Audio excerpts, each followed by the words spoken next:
Hello and welcome to Weblog Any Car with me, Sheridan. Today I'm in the Kia EV9. Over to the quick stats.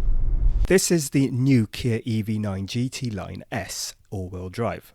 UK prices start from £75,995 for the 7-seater and £76,995 for the 6-seater that you see here. It uses a 99.8 kWh lithium-ion battery.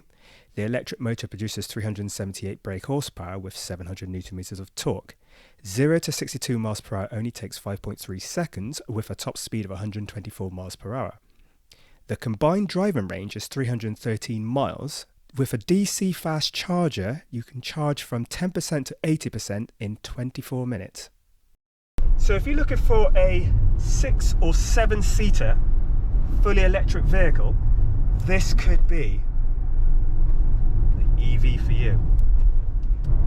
Overall driving position, it's interesting because I feel quite low in this. The windscreen is huge, but to get into the car, it's not high. So as I feel quite low, but the bonnet's in front of me, which is just brilliant because the visibility is great in this car. Bonnet is flat, the dashboard is low, I can see everything around me. Infotainment system, the dash face, it's all very bright, all very clear.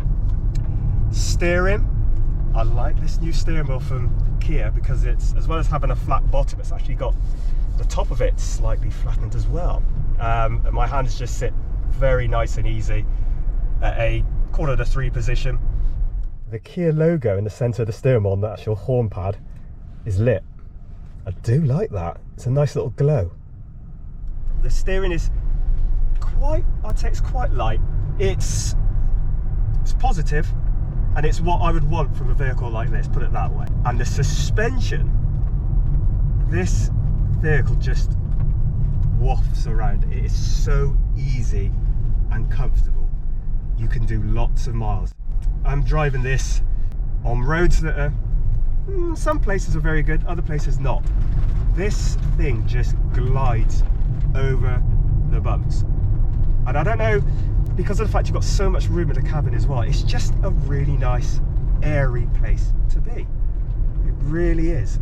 Now the switch gear, I really like these switches that are here just under the screen, which I think is quite a nice little touch. That they're just, all you can see is just setup, start, media, search, map and home. And obviously you've got your air conditioning modes and what have you, and your temperature setting, which are all switches, and obviously the hazard warning lights as well. Take a look inside the cabin. Kia wanted to use sustainable materials in here, so the dashboard and the console is made from bioplastics. Check out those seats. They're made from bio-PU upholstery. It looks so much and feels so much like leather, but it's not. And they're really comfy as well. So in the rear is plenty of room for 6 adults or 7.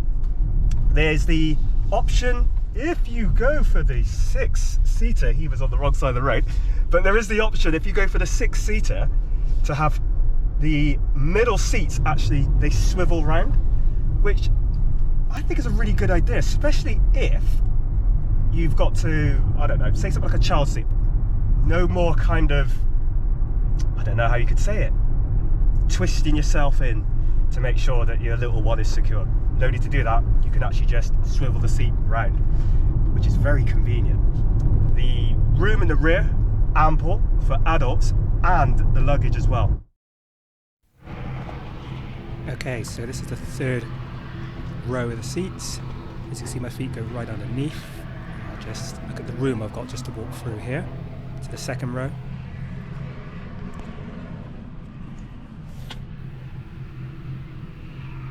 So behind the driver's seat, which is adjusted for me, plenty of legroom.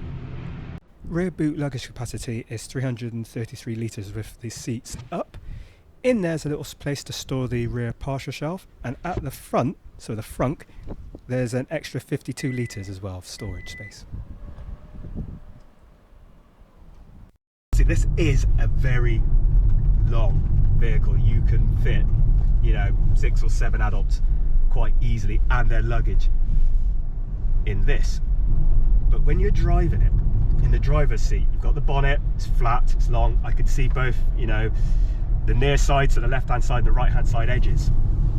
So it's very easy to place.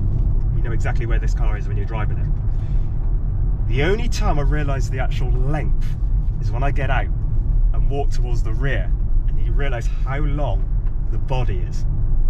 But with Kia, you get little cameras in your blind spot, so when I put the indicator on, it comes up in the display here, and I can see exactly what's, you know, down the side when I'm driving, which is a really nice touch. First time I saw that was in the EV6, but it's a really good touch. This is a vehicle that you are not going to mistake it for anything else on the road. Check out those lights, those signature headlamps at the front, at the rear as well, the boxy wheel arches. And I actually thought, strangely, from the pictures of the concept and what have you, I thought this was going to be a taller vehicle, but I'm glad to say that when you see it, it's actually quite low, so it's got a kind of squat look to it as a sport, even though it's long. But getting in, and as you can see, I've got plenty of, and I'm not the tallest person around, but I've got plenty of headroom, so you don't have to worry about that. Obviously the batteries and everything are low in the floor, so it's just, as I said before, an airy feeling of pure space, which when it comes to driving and being comfortable, I've got nothing bad to say. This, you know, I've done quite a few miles in this now, driving on roads that I'm not familiar on, and I'm smiling. It's just, it's easy, it's relaxing. And to be fair, isn't that what you want from a vehicle like this? The Kia EV9 brakes are good and progressive. They're not sharp or grabby. Something that I noticed when I was driving, that I prefer to have this vehicle in the Eco Drive mode. You have the Eco, Normal, Sport mode, but I found that the throttle response felt best in the Eco mode. Plus, there's more than enough power to get me out of any sort of trouble. More good news for the Kia EV9 is that it's just been awarded 5 stars in the Euro NCAP safety rating. Let's face it, it has practically every active and passive safety system on board, making sure I do not come to any harm. Anyway guys, it's a short video. I'm on the way to drop it back at the airport at Inverness. But if you've got any questions, queries, please put them down below. And as I always say, whatever you're driving, I really hope it's enjoyable. Take care, and I'll see you for the next video. Bye for now.